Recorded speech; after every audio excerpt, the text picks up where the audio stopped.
কল্পনা করুন, একদিন সূর্য পশ্চিম দিক থেকে উদিত হলো। আকাশের রং অদ্ভুত লালচে হয়ে উঠল।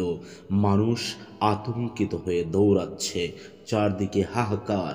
হঠাৎ একজন রহস্যময় ব্যক্তিকে দেখা গেল। চোখের এক পাশ অন্ধ, কিন্তু তার প্রভাব এতই ভয়ঙ্কর যে কোটি কোটি মানুষ তার কথায় মোহিত হয়ে যাচ্ছে। কেউ তাকে ঈশ্বর বলে ডাকছে, কেউ তার চিহ্নকে মুক্তি মনে করছে।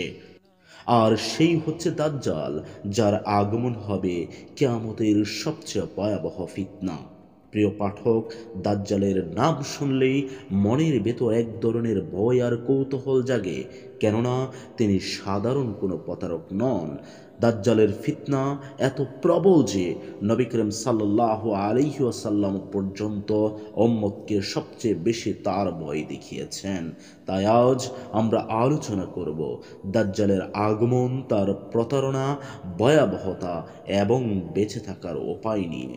প্রথমে আমরা জানব দাজ্জালের পরিচয় সম্পর্কে।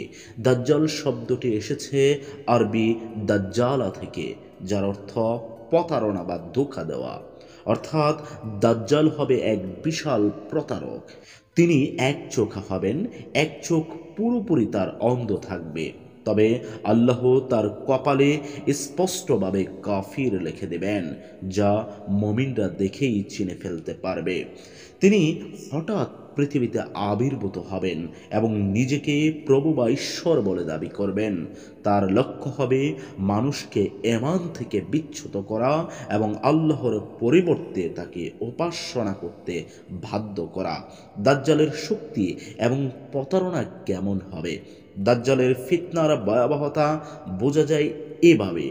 তিনি মানুষের কাছে স্বর্গ ও নরকের মতো ভ্রম তৈরি করবেন।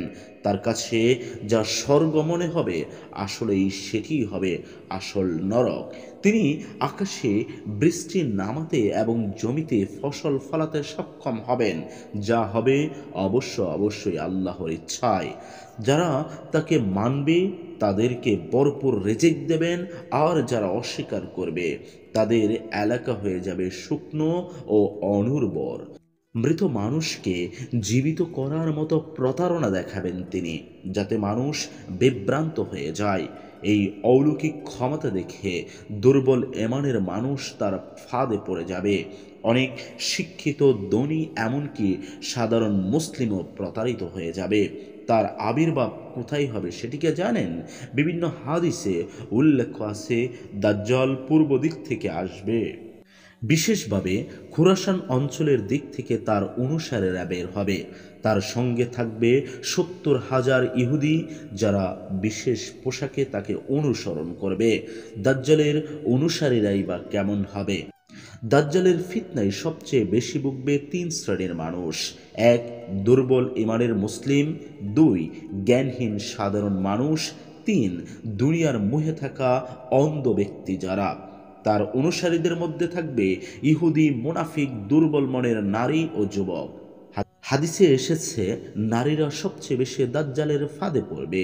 এই জন্য নবী করিম সাল্লাল্লাহু আলাইহি ওয়াসাল্লাম বলেছেন, পুরুষদের উচিত হবে নারীদের ঘরে আটকে রাখা, যেন তারা দাজ্জালের ধোঁকায় না পড়ে। দাজ্জালের ফিতনা থেকে তাহলে কিভাবে নারীরা বা আমরা মুক্তি পেতে পারি? নবী করিম সাল্লাল্লাহু আলাইহি ওয়াসাল্লাম তার উম্মতদেরকে স্পষ্টভাবে সতর্ক করে দিয়েছেন এবং তিনি বলেছেন, সূরা কাহাবের প্রথম 10 আয়াত অথবা শেষ 10 আয়াত পড়া দাজ্জালের ফিতনা থেকে রক্ষা করার অন্যতম হাতিয়ার হিসেবে নবী করিম সাল্লাল্লাহু আলাইহি ওয়াসাল্লাম বয়ান করেছেন। মদিনায় দাজ্জাল প্রবেশ করতে পারবে না, তাই হাদিসে মদিনাকে নিরাপদ শহর বলা হয়েছে। দৃঢ় ঈমান, নামাজ এবং আল্লাহর উপর ভরসা রাখা, এগুলোই হবে দাজ্জালকে মোকাবেলা করার আসল অস্ত্র। আর দাজ্জালের মৃত্যু হবে কিভাবে সেটি জানেন? অবশেষে যখন দাজ্জাল পৃথিবীকে বিভ্রান্তিতে ভরিয়ে ফেলবে, তখন আল্লাহ ঈসা আলাইহিস সালাতু সাল্লামকে আসমান থেকে নামাবেন। তিনি আসবেন সিরিয়ার দামেস্কের পূর্ব দিকের সাদা মিনারে। ঈসা আলাইহিসসালাম দাজ্জালকে লুদের দরজায়, বর্তমান ফিলিস্তিনের একটি স্থান, এবং সেখানেই তাকে হত্যা করবেন। তখন মুমিনরা শান্তি ফিরে পাবে এবং দুনিয়া আবার ইসলামের আলোয় আলোকিত হবে।